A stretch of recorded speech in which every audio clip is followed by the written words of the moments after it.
मैं हूं गुमान सिंह। आप देख रहे हैं Navo academy. No cut paste, no copy paste, only original teaching. विविधता की समझ के बाद में हम दूसरे चैप्टर की ओर बढ़ रहे हैं, विविधता एवं भेदभाव। विविधता का मतलब हमने देखा था कि अलग होने का भाव, लेकिन उससे जुड़ा हुआ एक कंसेप्ट है भेदभाव, जिसको आप कहते हैं डिस्क्रिमिनेशन। इसके पहले मैं आपको बता दूं, अगर आपने नवो एकेडमी की सोशल साइंस की सेकंड पार्ट की बुक अगर नहीं मंगवाई है तो आप जल्दी कीजिए, क्योंकि ये किताब आपके लिए फाइनल एग्जाम में बहुत अच्छा साबित होने वाली है। तीनों हिस्ट्री, सिविक्स और ज्योग्राफी का जो कंपाइलेशन मैंने किया, इसके अंदर सिर्फ और सिर्फ 95 पेजेस की बुक, जो आपको दिलाएगी फाइनल एग्जाम में बहुत अच्छे मार्क्स। उसके साथ में आपको बताएगी कि आंसर स्क्रिप्ट कैसे लिखनी है, कैसे आप सरल शब्दों में आंसर को आराम से लिख सकते हैं। इसके लिए आपको लिंक डिस्क्रिप्शन बॉक्स में, वीडियो के डिस्क्रिप्शन बॉक्स में मिल जाएगा, या फिर आप जो नंबर दिए हैं यहाँ पर व्हाट्सएप और टेलीग्राम पे, उस पे मैसेज भेज के भी आप मुझसे संपर्क कर सकते हैं। बात करते हैं विविधता और भेदभाव। शुरू विविधता से करेंगे हम। और जैसा कि चैप्टर के शुरुआत में बताया गया है कि संसार में मुख्य रूप से 8 धर्म है। तो सिलेबस में दिया है, हम इसी से शुरू करेंगे। संसार में 8 धर्म को लोग मानते हैं, 8 धर्मों के लोग हैं मानने वाले, चाहे हिंदू है, मुस्लिम है, सिख है, ईसाई है, बौद्ध है, जैन है, पारसी है, उस यहूदी है ना। तो ये 8 धर्म हो गए। अगर भारत की बात करें तो यहां पर देखिए 1600 से ज्यादा बोलियां, 1600 से ज्यादा भाषाएं तथा बोलियां हैं। भाषाएं तो 22 ही है, लेकिन भारत के अंदर क्या है कि हर 10 कोस पे बोली बदल जाती है। तो ये आपको ध्यान में रखना है। भाषाई संविधान के अंदर 22 भाषाओं को मान्यता है, लेकिन उसके साथ में बोलियां, जैसे मान लीजिए राजस्थानी भाषा को मान्यता प्राप्त तो नहीं है, लेकिन राजस्थानी के अंदर फिर भी देखिए मारवाड़ी है, ढूंढाड़ी है, मेवाड़ी है, हाड़ौती है, वागड़ी है, बिली है, बहुत सारी। गुजरात के अंदर अब जाएंगे तो सुरती है, काठियावाड़ी है ना। इस तरह से अलग अलग भाषाएं होती है। ये कुल मिलाकर के 1600 का आंकड़ा दिया हुआ है। तो कितनी विविधता है। 100 से अधिक डांस, 100 से अधिक डांस है, नृत्य जिसको आप बोलते हैं। बहुत सारे जो क्लासिकल डांस है उनके नाम तो आपको पता होंगे, जैसे कथक है, कथकली है, मोहिनीअट्टम है, यक्षगान है, भरतनाट्यम है।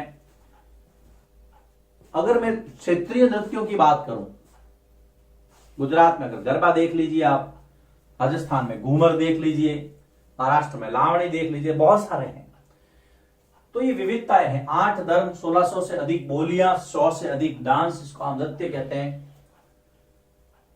अब देखिए हम किनके साथ सहज महसूस करते हैं।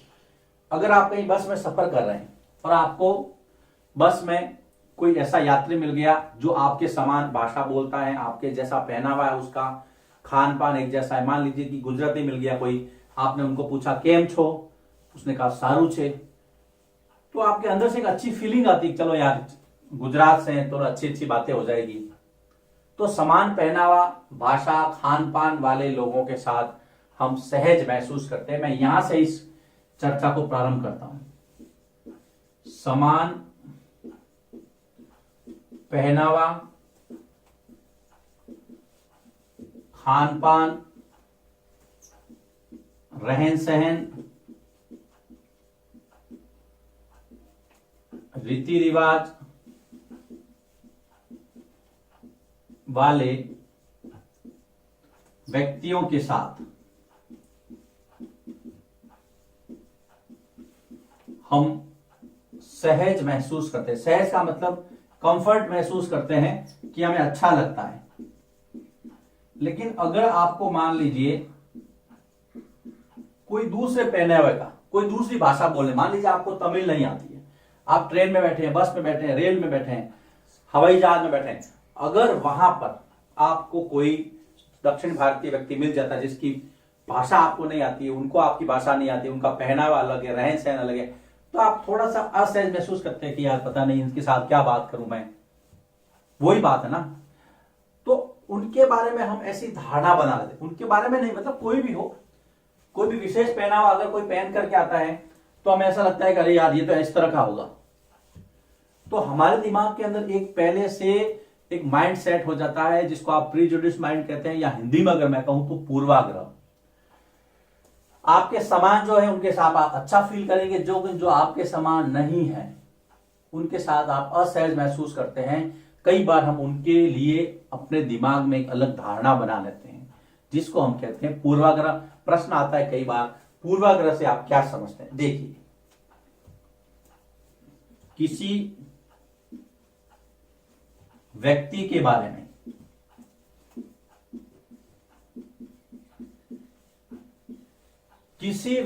बारे में हम पहले से ही कोई राय बना लेते हैं।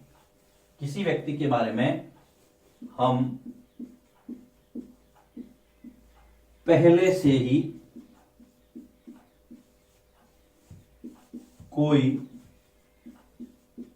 राय या धारणा बना लेते हैं, जिसे हम क्या कहेंगे?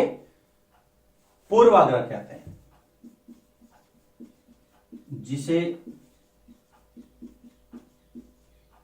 पूर्वाग्रह कहते हैं। अक्सर यह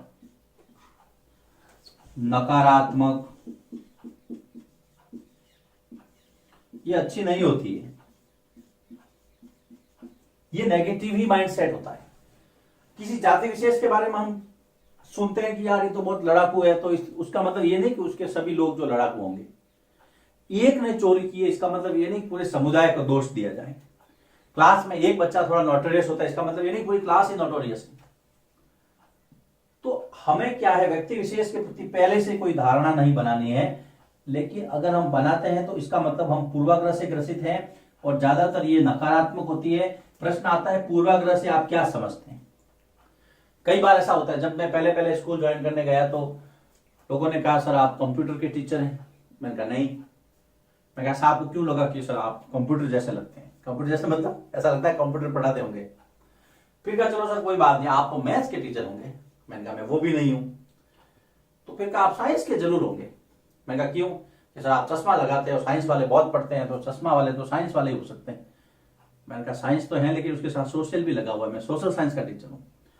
तो ये देखिए हमारे दिमाग में कंसेप्ट क्या है, भाई जो चश्मा वाला है वो जॉब बहुत ज्यादा पढ़ता होगा, साइंस वाला ही ज्यादा पढ़ता है, ऐसा नहीं है। तो ये हम किसी व्यक्ति के बारे में या किसी जो एक धारणा हमारे दिमाग में बन जाती है पहले से ही, उसको हम कहेंगे पूर्वाग्रह। हम अपने समान के जो विचारधारा के जो लोग हैं, पहनावे हैं, उसके साथ में हम सहज महसूस करते हैं। ये भी आपको फैक्ट पता रहता है। हम पढ़ रहे हैं विविधता और भेदभाव। सबसे पहले मैंने विविधता के कुछ फैक्ट आपके सामने रखे, किनके साथ हम सहज महसूस करते हैं और किन लोगों के बारे में हमारी धारणा ऐसी बन जाती है जिसको हम पूर्वाग्रह कहते हैं। आप देखिए, पूर्वाग्रह की जब बात चली है तो हम छोटे छोटे एग्जाम्पल से स्टार्ट करते हैं। हमारे दिमाग में कुछ ऐसी धारणाएं होती हैं कि चलो सर गांव के लोग और शहर के लोग, ठीक है। अब देखिए, मान लीजिए छोटा सा एग्जांपल लेता हूं मैं, ये गांव के लोग और ये शहर के लोग। अब गांव के लोग हमारे दिमाग में है कि मेहनती होते हैं, लेकिन पैसे खर्च नहीं करते हैं, कंजूस होते हैं, सफाई नहीं रखते हैं। यह आम धारणा, मैं नहीं कह रहा हूं, मैं सफाई नहीं रखते हैं।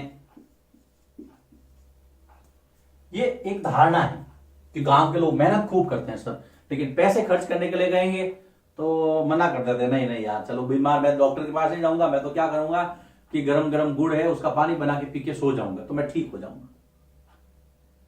फिर साफ सफाई नहीं रखते गांव में, गंदगी बहुत रखते हैं। ये आम धारणा है। जबकि आप बहुत सारे ऐसे गांव देखेंगे जो आदर्श गांव है, वहां पर साफ सफाई इतनी बढ़िया है जिसका कोई मतलब दूर दूर तक कोई उसका कोई उदाहरण मिलना मुश्किल है, इतना अच्छा है।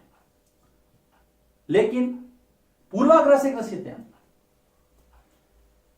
कि गांव के लोग हैं, सफाई नहीं रखते, गांव के लोग हैं वो आधुनिक नहीं है, मॉडर्न नहीं है, कि पिछड़े हुए हैं, उनकी जो सोच है वो सही नहीं है, क्या वो पुराने ख्यालों के हैं, नए युग से उनका कोई वास्ता नहीं, जबकि ऐसा नहीं है। गांव के लोग संस्कारों से जुड़े होते हैं। अब देखिए शहर के लोगों के बारे में क्या धारणा है कि सर वो आलसी होते हैं। आलसी कैसे होते हैं कि वो क्या सारे दिन सोते रहते हैं, सुबह सुबह 8-9 बजे तक जगते नहीं है। शहरी लोग, गांव में तो लोग 5 बजे जग जाते हैं, सूरज उगने से पहले गांव के लोगों का ऐसा होता है कि वो जग जाएंगे। ऐसा नहीं जो शहर के लोग हैं वो कहें सर हमें आलसी बना दिया। ये पूर्वाग्रह से ग्रसित मैं बात कर रहा हूं आपको, ठीक है। जैसे शहर के लोग आलसी, शहर के लोग ज्यादा पैसा खर्च करते हैं, कहीं भी जाते हैं चलो घूमने चलो, होटल में चलो, और ज्यादा पैसा खर्च करते हैं। सही बात है, बहुत मॉडर्न है, आधुनिक है, आधुनिक सोच वाले होते हैं शहर के लोग, सफाई रखते हैं। तो ये जो है बेटा, ये सब पूर्वाग्रह है। आप गांव और शहर के नाम पे ऐसी सा विचारधारा अपने दिमाग के अंदर जो है वो बिठा नहीं सकते, लेकिन ये धारणाएं हैं। ये पूर्वाग्रह के मैंने उदाहरण दिए गांव और शहर से। अब मान लीजिए मैं आपको लड़के और लड़कियों की बात बताता हूं, ठीक है। अब देखिए इसी में हम एग्जांपल लेते हैं, लड़के। अब सबसे पहली बात, लड़के रोते नहीं है। आपको पता है क्या? लड़कियां रोती, कोई लड़का रोता उसको अरे क्या लड़की की तरफ रो रहा है। तो देखो क्या है कि लड़के रोते नहीं, बलिष्ठ होते हैं। ध्यान देना, लड़के रोते नहीं, बलिष्ठ होते हैं, बदमाशी करते हैं। कोई बदमाशी करता है तो कहता है लड़का है बदमाशी तो करेगा, लड़की थोड़ी है। घर के काम नहीं करते, ये भी एक धारणा है, घर के काम नहीं करते, डांस नहीं कर सकते, नृत्य नहीं करते, क्योंकि डांस क्या कहते हैं तो मैं को लड़की थोड़ी हूं, मैं तो डांस थोड़ी करूंगा। ये लड़कों के बारे में। अब लड़कियों के बारे में, लड़कियां, इसको छोटा कर देना आप, हाँ लड़कियां। तो लड़कियां देखो, एक तो मधुर बोलती है, मीठा बोलती है, बहुत सॉफ्ट स्पोकन होती है। लेकिन लड़कियों से आप तमीज से बात करो, अगर तमीज से बात करो तो सॉफ्ट कब हार्ड हो जाता है पता नहीं चलता है। आम धारणा बता रहा हूं मैं। लड़कियां मधुर बोलती है, खाना बनाने में चतुर निपुण होती है, खाना बनाने में दक्ष होती है, वो नृत्य करती है, डांस कर सकती है अच्छा सा, वो अक्सर रोती है। थोड़ा सा भी कहोगे लड़की को तो उसके आंसू निकल आएंगे। आम धारणा है, मैं नहीं कह रहा हूं, लड़कियां नाराज मत होना, हम टॉपिक पे चल रहे हैं। इस तरह से ये धारणाएं हैं। चित्रकारी कर सकती है, पेंटिंग, लड़कियां चित्रकारी करती हैं। तो देखो बेटा, ये जो धारणाएं बनी हैं, ये सब हमारे माइंड के जो प्रीजुडिस माइंड है, मतलब कि हमारे पूर्वाग्रह है। अगर आपको कोई पूछे कि पूर्वाग्रहों के उदाहरण दो तो आप दे सकते हैं, गांवों के, शहरों के, लड़कों के बारे में क्या सोचता है समाज, लड़कियों के बारे में क्या है, ये पूर्वाग्रह है। ये ध्यान रखना है। अब देखिए, अभी तक भेदभाव नहीं आया है, अभी तक हम थोड़ी अवधारणाएं पढ़ रहे हैं, जैसे विविधता। उसके बाद में हमने देखा कि हम किसके साथ सहज महसूस करते हैं। हमारे दिमाग में यदि किसी के प्रति कोई धारणा बन जाती है तो उसको हम पूर्वाग्रह कहते हैं। ये पूर्वाग्रह धीरे धीरे भेदभाव का रूप ले लेते हैं। फिर लड़के लड़कियों में भेदभाव करने लगते हैं कि अरे तू बाहर खेलने नहीं जा सकती, तुझे घर में खाना बनाना है, तुझे पढ़ने का कोई काम नहीं है। तो अक्सर देखा जाता है लड़कियां जो पढ़ने में ज्यादा होशियार होती है उनको हम घर पे रखते हैं और कई लड़के जो हैं उनको बार बार ट्यूशन करवाते हैं तो भी वो उसी कक्षा में पंचवर्षीय योजनाएं करते रहते हैं, 5 साल उसी में रहते हैं, आगे जाते ही नहीं है। तो कहने का मतलब यह है कि पूर्वाग्रह से फिर भेदभाव जन्म लेता है। तो ये बहुत अच्छी सी बातें हैं, समाज से संबंधित है, हमारे जीवन से संबंधित है, हमें इसको समझना है, इसकी गहराई को समझना है। ये सिर्फ एग्जाम तक सीमित नहीं है, ये हमारे जीवन से संबंधित है, हमारे जीवन को प्रतिबिंबित करती है। हमें किसी के बारे में कोई पूर्वाग्रह नहीं रखना है, पहले उनसे मिलना है, बात करनी है, उनको समझना है, समय देना है। 6 क्लास में नए नए बच्चे आते हैं तो वो कहते हैं सर हमें लगा आप बहुत खतरनाक सर हैं। फिर 1 महीना होता है, 2 महीना होता है, कहता सर आप खतरनाक नहीं हो, आप बहुत अच्छे हो। फिर 6 महीना होता है, फिर कहता सर आप थोड़ा अच्छे कम होने लगे हो। क्यों? जब आप किसी के साथ रहते हैं तब पता चलता है अच्छे कम होने लगे हो, इसलिए क्योंकि होमवर्क करना पड़ता है ना बेटा, तो होमवर्क नहीं करते हैं तो कभी कभी टॉनिक मिलता है टॉनिक से आप समझ गए होंगे। ठीक है, इसको लिखिए आप, फिर मैं इसको आगे बढ़ाता हूं। बहुत अच्छा टॉपिक है और बहुत मजा आएगा आपको पढ़ने में मेरे साथ। आप नोट कीजिए इसको, उसके बाद हम आगे बढ़ते हैं। अब हम एक उदाहरण लेते हैं कुछ विशेष बच्चों का। देखिए, विशेष बच्चों से मेरा अभिप्राय है जिनको हम पहले विकलांग कहते थे। अब विकलांग हाथ से भी हो सकता है, पैर से भी हो सकता है, आंख से भी हो सकता है, किसी को मान लो सुनाई ना दे, कोई बोल ना सके, सारे विकलांग आते हैं। लेकिन उसके बाद में विकलांग की जगह इनके लिए क्या इस्तेमाल किया जाने लगा? खास जरूरत वाले बच्चे, कि जिनको सपोर्ट की आवश्यकता है, उनको खास जरूरत है समाज की। और उसके बाद में इनके लिए वर्तमान में जो 2016 से शब्द इस्तेमाल हो रहा है माननीय प्रधानमंत्री जी नरेंद्र मोदी द्वारा, इनको कहा गया कि ये दिव्यांग है। तो विकलांग की जगह क्या है? दिव्यांग। आपने चित्रों में देखा है कि जो 3 प्रकार के चित्र आपको नजर आ रहे हैं, जिसमें हम देख रहे हैं कि उनके अंदर प्रकृति से कोई ना कोई कमी रही है, लेकिन इसका मतलब ये नहीं कि वो आगे नहीं बढ़ सकते। हमने बहुत सारे ऐसे एग्जाम्पल देखे हैं जिसमें जो विकलांग या जो दिव्यांग है उन्होंने ओलंपिक जैसी जगह पर जाकर के अपने देश का नाम रोशन किया है, खुद को साबित किया। आप अखबारों में वगैरह देखते रहते होंगे, बहुत सारे ऐसे वीडियोस भी हैं, अगर आप यूट्यूब पे सर्च करेंगे तो बहुत सारे मिल जाएंगे। तो कहने का मतलब ये है कि विकलांगों के बारे में जब कोई धारणा बना लेता है कि ये काम नहीं कर सकते या ये हमारी तरह नहीं है, मान लीजिए किसी बच्चे को हकलाते हुए बोलता है वो, है ना, ऐसी कोई कमी रह गई उनके अंदर कि वो सही तरह से बोल नहीं पाता है, तो अक्सर दिखाते उसको चिढ़ाते हैं। तो ये चिढ़ाना क्या? ये भेदभाव है। इन चीजों से हमें बचना चाहिए। तो आपको यहाँ पे ध्यान रखना है कि विकलांग, जिनके लिए बाद में खास जरूरत वाले बच्चे शब्द का इस्तेमाल किया गया और वर्तमान में उसको दिव्यांग कहा जाता है। अब देखिए, जब हमने लड़के और लड़कियों वाला उदाहरण देखा था तो ये चीज एक दिन में डेवलप नहीं हुई है। ये जो मस्तिष्क की धारणा है कि लड़कियां जैसे जल्दी रोती है, लड़के रोते नहीं है, मजबूत होते हैं, बलिष्ठ होते हैं, लड़कियां घर का काम अच्छा कर लेती है, लड़के बाहर का काम संभाल लेते हैं, ये जो धारणा है एक पीढ़ी से नहीं, ये पीढ़ियों से बनी हुई धारणा है, जिसको हम कहते हैं रूढ़िबद्ध धारणा। जब हम सभी लोगों को एक ही सूत्र में बांध, लड़की है तो सभी लड़कियां एक जैसी, लड़का है तो सभी लड़के एक जैसे, ऐसा नहीं है। लेकिन जब हम ऐसा करते हैं, जब हम सभी लोगों को एक ही छवि में बांध लेते हैं या उनके बारे में पक्की धारणा बना लेते हैं, देखो,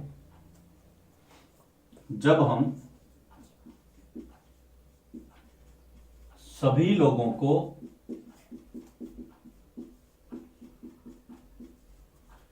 एक ही छवि में बांध लेते हैं, एक ही छवि में बांध लेते हैं कि भाई ये एक ऐसा है तो सभी ऐसे होंगे, या उनके बारे में पक्की धारणा बना लेते हैं,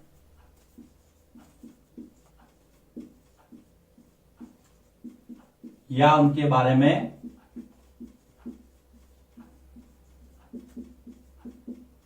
पक्की धारणा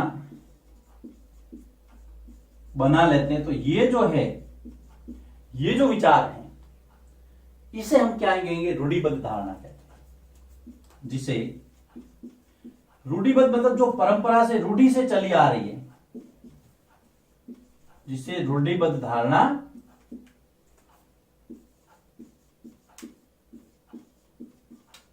कहते हैं। तो ये देखिए, इसके पहले हमने देखा था पूर्वाग्रह। पूर्वाग्रह के बाद में एक और कंसेप्ट आया है रूढ़िबद्ध धारणा। क्या है, इसको आपको लिखना है, याद रखना है। जब हम सभी लोगों को एक ही छवि में बांध लेते हैं और उनके बारे में कोई पक्की धारणा, कंसेप्ट बना लेते हैं, तो उसे हम कहेंगे रूढ़िबद्ध धारणा। जैसे एक एग्जाम्पल दिया है मुस्लिम लड़कियों का। अक्सर ये देखा जाता है कि मुसलमान जो है वो अपनी लड़कियों को पढ़ाते नहीं है। क्यों नहीं पढ़ाते हैं? कि बस वो ऐसा ही होते हैं। लेकिन ये गलत बात है। मुस्लिम लड़कियों के स्कूल न जाने का मुख्य कारण क्या? देखो, मुस्लिम लड़कियों के स्कूल न जाने का मुख्य कारण है बेटा गरीबी। अगर आंकड़ों पे नजर डाले तो उनके अंदर गरीबी ज्यादा है, इसलिए वो क्या करते हैं, अपने बच्चों को स्कूल नहीं भेज पाते।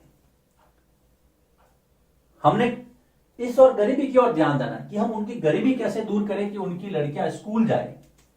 लेकिन एक रूढ़िबद्ध धारणा क्या है कि मुस्लिम लड़कियां क्यों, कि मुस्लिम समाज ऐसा नहीं चाहता है, हमने उनको समाज से जोड़ दिया, तो ये रूढ़िबद्ध धारणा बन गई। अब यहां पर केरल का एग्जाम्पल दिया है। केरल ने क्या किया, देखो, केरल ने मुस्लिम लड़कियों को स्कूल से जोड़ने के लिए, मुस्लिम मतलब सभी को ऐसे स्कूल से जोड़ा है। लेकिन देखिए, जब डाटा आते हैं तो पता चलता है कि हमें किस दिशा में काम ज्यादा करना है। तो केरल के सरकारी जो स्कूल है, उन्होंने, केरल सरकार ने क्या किया, सरकारी स्कूल,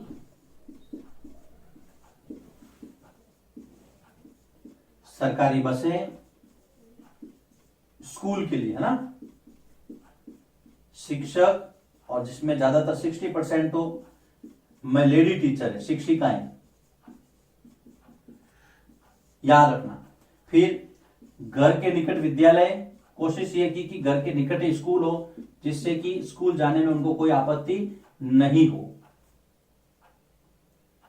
ये सारी सुविधाएं केरल की सरकार ने मुस्लिम लड़कियों को ध्यान में रखते हुए दी। तो वहां पर इसके अंदर जबरदस्त उछाल आया और मुस्लिम लड़कियों का स्कूल में ठहराव सुनिश्चित हुआ, मतलब वो पढ़ने लगी। ये कैसे किया? ये ऐसे उन्होंने मुख्य जो है गरीबी पे चोट करने की कोशिश की, न कि जो रूढ़िबद्ध धारणा है उसको अपने दिमाग में ठहराया। तो ये जो मॉडल है उसके ऊपर अगर सभी लोग काम करेंगे तो ये जो धारणा है वो धीरे धीरे खत्म हो जाएगी। तो इसमें हमने देखा कि देखिए, जो विकलांग होता है उसके प्रति दिमाग के अंदर धारणा लोग बना लेते हैं कि भाई ये हमसे अलग है, इसलिए धीरे धीरे फिर भेदभाव शुरू हो जाता है, उसके मन में कुंठा आ जाती है, वो अवसाद से ग्रस्त होता है, चिंतित रहता है और उसके बारे में उसका विकास, उसके बाद में उसका विकास नहीं हो पाता है। तो विकलांग के लिए दो शब्द हमने देखे, खास जरूरत वाले बच्चे, लेकिन फिलहाल इसके लिए इस्तेमाल किया जा रहा है दिव्यांग शब्द, ये ध्यान रखना है। उसके बाद में हमने रूढ़िबद्ध धारणा का कंसेप्ट देखा कि आप पहले से किसी के प्रति कोई धारणा बना लेते हैं तो उसको रूढ़िबद्ध धारणा कहेंगे। और मुस्लिम लड़कियों के स्कूल न जाने के एग्जाम्पल से और केरल सरकार के प्रयास जो किए गए हैं उसके एग्जाम्पल से हमने इसको समझा है। यहां पर इसका पहला वीडियो समाप्त होता है। दूसरे वीडियो में हम इस चैप्टर को आगे बढ़ाएंगे। लिखिए इसको।